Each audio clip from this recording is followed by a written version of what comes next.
सबसे पहले तो आप सभी मीडिया वालों का बहुत बहुत शुक्रगुजार है कि अपना कीमती वक्त निकालकर हमारे फ्री हेल्थ चेकअप कैंप में आए हैं, क्योंकि जो सोशल वर्क का काम होता है वो आप लोग भी करते हैं और हम लोग भी करते हैं। हमारा काम करने का तरीका अलग है, आपका काम करने का अलग है, लेकिन आप हमारे बीच मौजूद है, पहले शुक्रिया अदा करता हूँ। ऐसा क्या कहेंगे, हमने देखा है ग्वालपोखर में हो चाहे पूरे उत्तर दिनाजपुर में हो, किसी तरीके का भी कोई भी प्रोग्राम हो, छोटे से छोटा बड़े से बड़ा, हर प्रोग्राम में आप हिस्सा लेते हैं, चाहे कैसा भी हो। क्या जुनून किस तरीके का है ये आप लोगों के अंदर? ये जुनून है, जब एक ग्वालपोखर 1 ब्लॉक से हम लोग बिलोंग करते हैं, तो हम जिस एरिया में है, इस एरिया में हमने ये देखा है कि बहुत ऐसे लोग हैं, गांव में 2-4 ऐसे लोग हैं जो ज़रूरतमंद है, जिनको हमेशा सपोर्ट की ज़रूरत है। तो हम ये कहना चाहते हैं, अगर थोड़ा थोड़ा हम लोग सपोर्ट करते रहेंगे साल में 6 महीने में, तो इससे क्या होगा कि उनको एक सपोर्ट मिलेगा, और जब सपोर्ट मिलेगा तो वो आगे बढ़ सकेगा।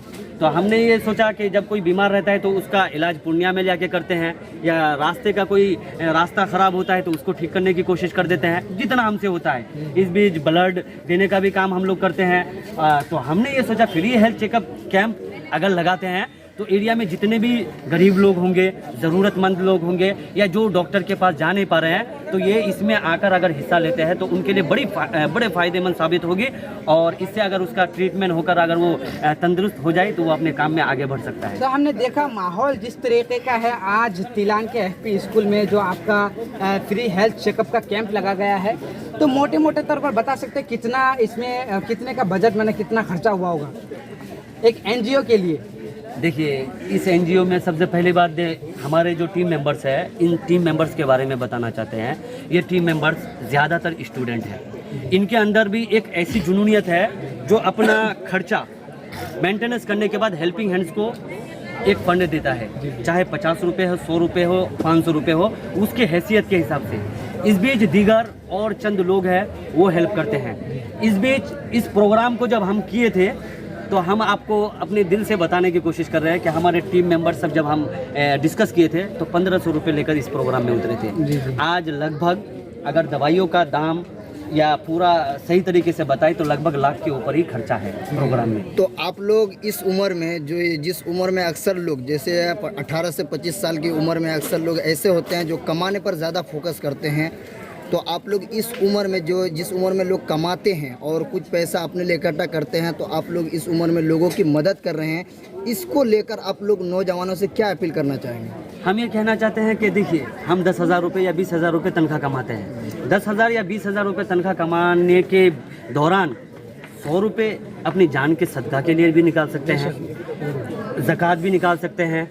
तो ये हम लोग के पास निकालना ही है। तो हम ये कह रहे थे, हम जो निकालते हैं हम किसको दे रहे, नहीं दे रहे, एक हाथ से दिए दूसरे हाथ को पता भी नहीं चल रहा है, वो तो कर रहे हैं। लेकिन जब एक NGO के माध्यम से करते हैं ना, तो इसमें खुशी महसूस होती है, और जब हम काम करेंगे तो हमें देखकर और भी लोग उत्साहित होंगे, नौजवानों के अंदर एक उमंग उभरेगा कि चलिए हम लोग भी साथ देते हैं, हम लोग भी ऐसे प्रोग्राम में हिस्सा लेंगे, और थोड़ा थोड़ा करके अगर ऐसे करके प्रोग्राम करते रहेंगे तो इसमें सबके लिए फ़ायदेमंद साबित होगी। तो आप जो है ये NGO के ज़रिए लोगों को जो हमारे यहाँ के जो अभी स्थिति अगर देखा जाए, तो जो गवर्नमेंट का काम होता है, स्कूल कॉलेज अगर देखा जाए तो बहुत हालत ख़राब है यहाँ। तो पहली बात, हमारे ग्वालपोखर की बात करें तो कॉलेज ही नहीं है। तो स्कूल और कॉलेज को लेकर आप अपने दिल में, पढ़ाई को लेकर क्या ख्याल रखते हैं? ये भी सवाल एक बहुत ज़रूरी है। जैसा कि हम लोग प्रोग्राम, एजुकेशन प्रोग्राम भी किए हैं, जब प्रोग्राम करते हैं हम ये कहते हैं, देखिए एक बच्चा जब 5 साल हो जाता है या 4 साल उम्र हो जाता है तो उसको स्कूल में देने की जिम्मेदारी पिता की है, उसके माँ बाप की है। माँ और बाप अगर ये दोनों उसको पढ़ा नहीं पा रहे हैं तो जब 12 साल या 18 साल उसका उम्र हो जाएगा तो कॉलेज होने से भी उसके लिए कुछ फ़ायदा होने वाला नहीं है। तो जो हमारा निचली एरिया में स्कूल है, इनमें पहले हम लोग उसको सही तालीम देने की कोशिश करें। अगर वो बच्चा सही तालीम वहाँ से पा रहा है ना, तो धीरे धीरे वही लड़का एक वक्त में ऐसा कुछ अगर बन जाता है तो वही आवाज़ भी उठाएगा कि हमें इसकी ज़रूरत है। जैसे हम लोग कॉलेज चाहते हैं, तो जिसकी वजह से बहुत सारे मीडिया के माध्यम से हमने सुना भी है कि पार्टी की तरफ से, देखिए एक कॉलेज लाना भी इतना पॉसिबल नहीं है, लेकिन कोशिश कर रहे हैं।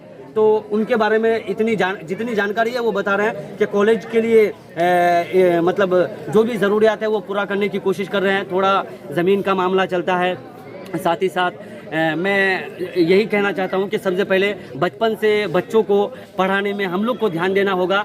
जब 8 क्लास तक हम लोग पढ़ लेंगे, हमारा एजुकेशन हमारे साथ होगा, तो हमें फिर कोई रोक नहीं सकता कामयाबी पाने के लिए। हमारा रास्ता जो चलेगा तो उसमें और पीछे मुड़कर देखने वाले हम हो नहीं सकते। सर एक सवाल और है, जैसे आप अभी 1-2 महीना पहले की बात करें तो आपका एक वीडियो सोशल मीडिया पर वायरल हुआ था, जिसमें आप 3 या 4 बुजुर्ग महिलाओं को लेकर पूर्णिया गए थे और वहाँ पर आप लोगों ने उनका इलाज कराया था। तो जब आप लोग वापस आ रहे थे तो गाड़ी में बैठकर आप लोगों ने एक वीडियो बनाया था, तो उसमें जो महिलाएं बैठी थी, बुजुर्ग महिलाएं, वो लोग आप लोगों को दुआ देते हुए एक बात कही थी कि आप ही की वजह से, यानी द हेल्पिंग हैंड के लोगों की वजह से और इन नौजवानों के जो कारनामे हैं उनके वजह से आज हम लोग दुनिया देख पाए हैं, वरना शायद ये इस बीमार ही की हालत में जो है हम लोग का डेथ हो जाता, हम लोग नहीं रह पाते। तो इसको लेकर आप लोग कितना खुश होते हैं जब लोग ऐसे बोलते हैं ज़बान से? देखिए, जब सामने तारीफ़ करता है तो थोड़ा सा मतलब अलग फील महसूस होता है, क्योंकि वो तारीफ़ नहीं सुनना चाहते हैं। हाँ, लेकिन करते हैं तो खुशी तो महसूस होगी। लेकिन हकीकत में जिन महिलाओं को हम लेके गए हैं वो अपनी लाइफ में कभी कार में नहीं चढ़े थे। हमने उनके साथ जो गए हैं उनको लेकर, तो हम उनको ट्रिप देने के लिए लेके गए हैं। चलिए डॉक्टर के पास इलाज कराएंगे, घुमाएंगे, क्या खाना है क्या पीना है, किसी भी चीज़ की कमी नहीं। इस बीच अल्हम्दुलिल्लाह वो लोग अभी स्वस्थ है। एक महिला जो अतीका बेगम थी चाकुलिया से, वो मारी गई। उनकी तबीयत मतलब उनका बहुत ही डॉक्टर जवाब दे दिया था, लेकिन लगभग 2 महीने तक अल्हम्दुलिल्लाह ठीक रही, उसे चल फिर पा रही थी, लेकिन आखिरकार वो इंतकाल कर गई। लोगों से गुजारिश करते हैं दुआएं की जाए। और अभी एक आदिवासी है, उस आदिवासी का भी ट्रीटमेंट पूर्णिया में चल रहा है। लेकिन पूर्णिया में मेरा शहनवाज भाई है और सोना भाई, जो वहाँ पे बहुत सपोर्ट करते हैं। हकीकत में इनके तरह अगर 2-4 आदमी और मिल जाए तो ये सोशल वर्क जो हम लोग करते हैं अपना वक्त निकाल कर, इससे 100 गुण ज़्यादा कर सकेंगे। लेकिन बात यह है कि सपोर्ट करने वाला चाहिए। ये जो सोना भाई और शहनवाज भाई वहाँ से जो सपोर्ट करते हैं ना, इतना सपोर्ट करते हैं कि मैं किसी मरीज़ को अगर हाथ लगा देता हूँ तो अल्हम्दुलिल्लाह उसका मैं ट्रीटमेंट करने का मेरे अंदर एक जज्बा पैदा हो जाता है कि मुझे हिम्मत है। कल क्या होगा मुझे नहीं पता, लेकिन आज क्या होगा वो हम कर गुजरते हैं। तो उनका भी बहुत शुक्रिया अदा करता हूँ। और ये तिलान आदिवासी पारा का रोबन हसदा, उनका जो पैर है वो पूरा पैर मतलब काटने के कगार पे आ चुका था। अल्हम्दुलिल्लाह उससे रोज़ बात होती है तो उसका पैर ठीक हो रहा है। अब एक ऑपरेशन बाकी है जिसको प्राइवेट में करना है। लोगों से गुजारिश करते हैं जब आप लोग साथ देंगे तो हम लोग उसका और भी अच्छा ट्रीटमेंट करा सकेंगे। सर एक सवाल और है कि जैसे आप लोग इतना काम करते हैं और पैसा भी इसमें खर्च होता है, तो आप लोग सोशल मीडिया में जो लोग आप लोगों को सुन रहे हैं, ये लोग कैसे आप लोगों की मदद कर सकते हैं, आप लोगों से कैसे जुड़ सकते हैं? हेल्पिंग हैंड्स का अपना पेज है, वहाँ पे हम लोग का एनजीओ का अकाउंट नंबर भी दिया गया है, प्लस व्हाट्सअप नंबर है। अगर वो एनजीओ में डोनेट करना चाहे तो वो QR स्कैनर कोड भी है।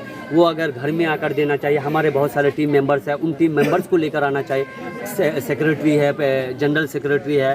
तो इसमें क्या है, ज़्यादातर पढ़े लिखे हैं ना, तो मतलब पढ़ने वाले हैं, तो ये अपने अपने कामों में मतलब पढ़ाई में भी ध्यान दे रहे हैं। किसी को ज़्यादा परेशान ना किया जाए।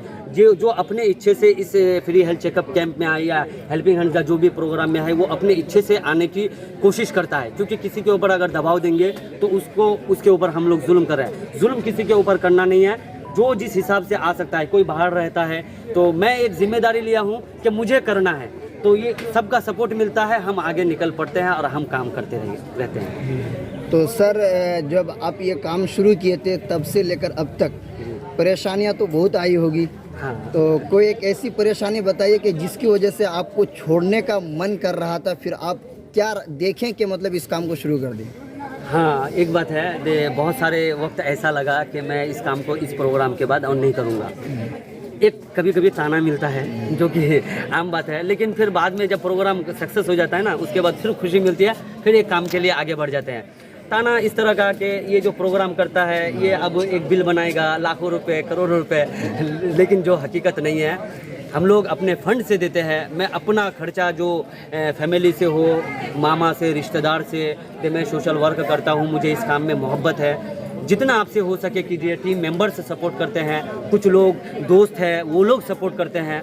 तो हमेशा एक आदमी लगातार एक हफ्ते के बाद सपोर्ट नहीं करेगा। कोई आज करता है, कोई 6 महीने के बाद करता है, लेकिन परेशानी होती है। बस भूल जाते हैं लास्ट में। लेकिन उन लोगों के तरफ देखते हैं जो लोग सपोर्ट करता है और अच्छा लगता है। दे नहीं, कम से कम 10 आदमी तो पीछे खड़ा है, इनके लिए कम से कम अगर कुछ भी ना कर पाए तो किसी को पानी का बोतल या एक वक्त का खाना खिला देंगे। शांति। चलिए, आपका शुक्रिया। तो आप कुछ पूछेंगे? बस बहुत बहुत शुक्रिया। तो ठीक है, मैं अपनी बात यही खत्म करता हूं।